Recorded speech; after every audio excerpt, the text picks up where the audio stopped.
RVing, we use a lot of gear and accessories, everything from like hoses, supports, chocks, all kinds of different things that we use for the RV. And today I'm going to go over some of those failures. We had one failure so bad that I actually had to delete a video.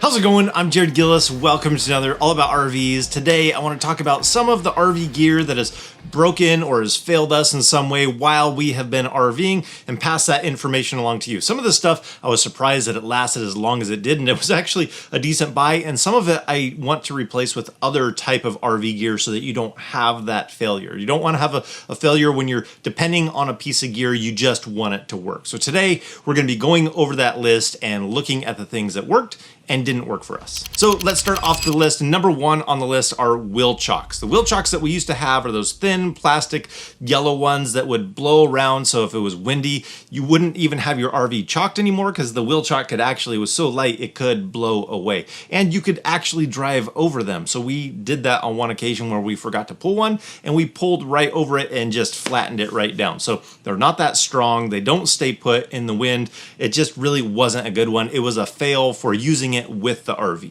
What we use now are these really solid wheel chocks, and they're really not that expensive. I'll put links down in the description to everything that we're talking about today, but you can get these for about $8 a piece or $16 for a pair of them. What you get for that price is a wheel chock that's not going to blow away in the wind. It's really strong, heavy duty. You're not going to flatten it out if you try and drive over it, and they're going to last a really long time. So they are a really good buy for a wheel chock for the RV. Now there is a time and a place for X-chocks on the RV, but I like having something that's just solid and on the ground, a simple wheel chock that isn't going to fail. Now moving on, the second thing on our list is really only a half fail. That's why I continue to use it, and it's our water pressure regulator. You wonder why I would continue using a water pressure regulator that is halfway failed? Well, it's the gauge on there that often breaks on these. And even though the gauge isn't displaying properly, the water pressure regulator is still functioning just perfect. We like the adjustable pressure regulator because you get a higher flow out of a better flow for inside the RV out of those than you do out of just the simple pressure regulator.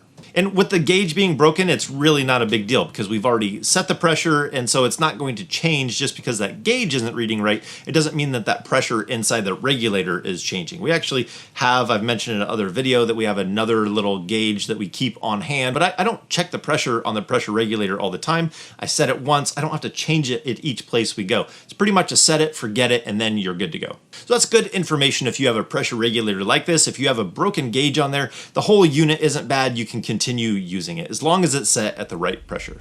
Now the next one on our list is the drain hose support. So the sewer hose support on the outside. We had one for years and we didn't have any problems with it. It would often blow over, but it didn't break and it held up well. Well, one time it finally did break. We replaced it with the same one that you can pick up at Walmart. And the thing was breaking all the time. Links were falling off. The thing was falling over. It seemed like it was flimsier plastic than it used to be. It didn't hold up for us at all. What we switched to is called the Stink Slink. It seems a little bit more robust. It doesn't blow over as often as the wind. We actually haven't had it blow over in the wind yet. Not that it couldn't, it just hasn't happened for us. And we've even had some pretty good wind with the sewer hose on this support. And number two, it also doesn't seem to overextend like the other one would. This one actually will go to 20 feet. Seems like it maybe has a few more links or a better ability to be able to get to that 15 or 20 feet that you might need to support that sewer hose. It has a point that it unfolds to, and it doesn't keep unfolding past that, so you can't make it more unstable than it necessarily should be. The plastic does seem a little bit stronger, so it's not flexing as much, and the narrower you get down there, it kind of the hose nestles in there even more. So it's kind of where that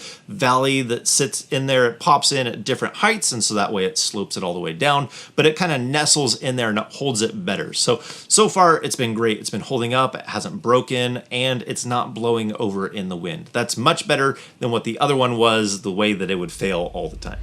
As far as the drain hose, we've switched to the Rhino hose because it holds its shape. It seems to hold up a little bit better than what we used to use.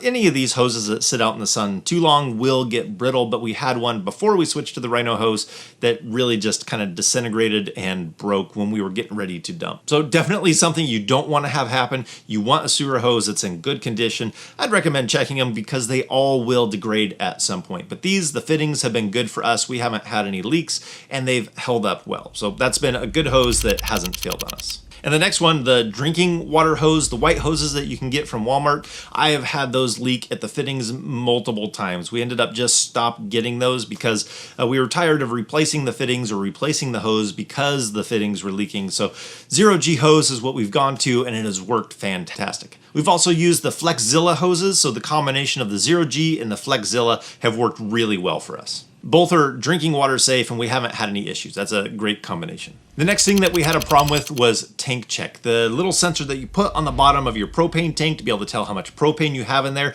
This was the earlier version. I know they've had some improvements that they've come out with on their system, so I'm definitely willing to give it another try. But the system that we had in the past, when it was cold, it wouldn't register properly. So when it was cold at night, we were going through a lot of propane, it would say that we had no propane. And then when the day would warm up, it would say how much we actually had in that tank. So it ended up not working out for us, but I do believe they've made some improvements and the tank sensors are much more reliable and accurate. The next one on our list is also with propane, and it's the Propane Pressure Regulator. We did have one in the past a long time ago that started leaking fuel, so that was an obvious replacement, but we also had one that was underperforming, not sending enough fuel into the system for us to be able to use. So you could light the oven, light the stove, and you could see that you had fuel there, but then when you tried to use some of the larger items like a tankless water heater or a furnace or something like that, it just wasn't quite getting up there. And so there are ratings on these, so some pressure regulators aren't rated as high of an output for the BTU as others are. So the link down in the description will be to the one that works really well for us using it with the furnace, tankless water heater. So it has a high enough BTU to meet the demand. So that's just a little bit of information. That's the propane regulator that we actually keep on hand in case ours goes out. There's a whole lot more that I could say about propane pressure regulators, but we'll save that for another video. This one worked great for us. It had the adjustments on it. It has the auto changeover. This one has been working well for us. So it doesn't mean that it can't go out, but it means that this one meets the needs for us in the RV. Now this next one, I actually had to delete a video where I was comparing two different products because you can't even get the app to use the product anymore, and it's the RV Leveler. So it was a video where I was comparing the LevelMate Pro to the RV Leveler. It's a system that you can put in the RV so that you can level it up, and it'll tell you when your RV is level. So you know how far you need to go up on blocks or how low you need to go down, and it just let you know when your RV was level. It's really quick and easy. You can still get the LevelMate Pro. I want to be really clear on that. The LevelMate Pro is still available and you can get the app, but the RV Leveler, you can't use the app anymore. So that failed for us. With the LevelMate Pro, we had to recalibrate it occasionally, but it is still functional. You can still get it and you can still download the app. If you were still looking for a product like that, you can get that in the LevelMate Pro. Now moving on to the last one on our list is we had an issue with our EMS Surge Protector, the hardwired one on the RV. The problem we had is we had a reverse polarity and an open ground, and it let the power through. It was a combination of the two faults of how it got through. I'm not exactly sure. I'm going to try and figure out the details of what happened there, but it let it through. And with the EMS Surge Protector, if you see an issue with low voltage or a surge, it's supposed to shut the power down. So in that case, it should have shut the power down and not let it through. So the link down in the description will be to two different EMS surge protectors that will protect against that, and they give an additional feature over this one pertaining to an open neutral on the RV side of the panel. So this is, in a nutshell, the majority of the gear that we have had for RVing that has failed us or failed in some way. So overall, not too bad. We have had over the years a ton of RV gear, and this is just some of the main ones, the main failures that we've had in RV gear. So leave a comment down below if you've had RV gear that failed and you replaced it with something else that is working even better for you now. I'd love to be able to hear some of that information. So I think that's going to do it for today. I hope this video helps you guys out, being able to steer away from some of the RV products that have failed us and be able to turn you in the direction of RV products that have worked well for us. So like I said, that's going to do it for today. If you guys like this video, give it a thumbs up. If you want to see more videos about RVing, hit that subscribe button. And if we don't see you on the road, hopefully we will see you next video.